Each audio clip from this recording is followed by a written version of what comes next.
You were in Kaduna and a controversial issue raised by Governor of Kaduna State, El-Rufai. No, we haven't got your response to that. No, I did. I didn't see it in the news. I did. It was in the news there. Okay. I said I didn't have power. I don't have powers.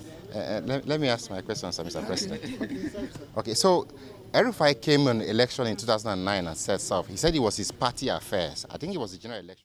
I don't have powers to detain people.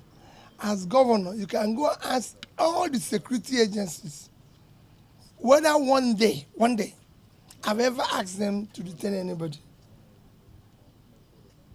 I don't have powers to do that. I will never do that. Even if I'm president tomorrow, I will respect the rights of every Nigerian, no matter how small the person is. I don't do such things. For me, it's rascality. He, even in one of his comments, said it was Abuja people who detained him. I was in Abga. The federal government then is PDP, and the election is between PDP and everybody is involved. He came on behalf of his party, and PDP is contesting. Even me, I was not allowed to leave my local government as governor. So how will I be where I'm equally detained and be detaining somebody? So I wasn't part of it. And I told him, he's my brother, I cannot detain him. I can never detain anybody. God didn't give me power. I govern by his grace. And his grace is not to do what is wrong. Okay, now Nigerians are beginning to say the presidential candidates we have, all of them have baggages, and even Obi too has his own, that he was this, he was that, he was that. Are these things, one of the things they said was that you were high-handed, that the doctors were on strike for 6 months and all of that. Can you shed light on the person and the kind of government you want to run if you are president? You go ask the doctors why they're on strike. Ask the teachers why they're on strike. After that, after the teachers strike, we move from number 26 to number 1. After the doctor strike, we won Bill Gates Prize for medicine, for health.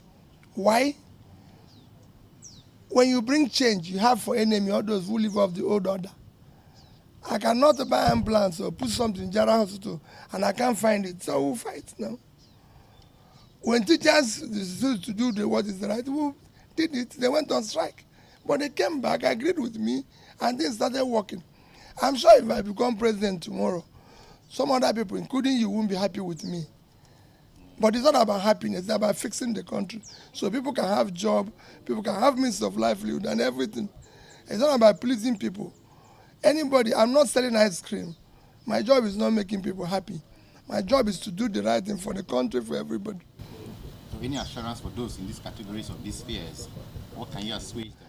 I can assure people that I will be in charge and I'll change this country.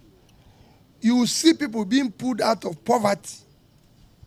You will see it physically. They will feel it. They will see it happen. People saw it in Anambra State. The elites or those who live off the confusion will not be happy and they will complain.